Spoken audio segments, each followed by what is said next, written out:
Here we've got a 1989 VN Holden Commodore. It's automatic, air conditioning, power steering, 3.8 litre V6, central locking. It's got good tyres.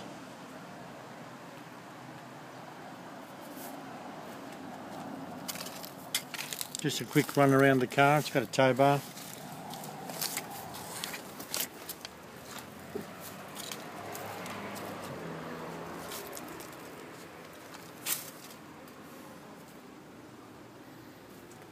Tinted windows.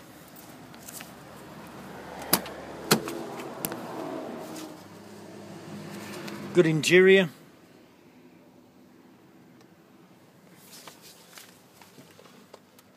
And it's travelled only 118,000 kilometres.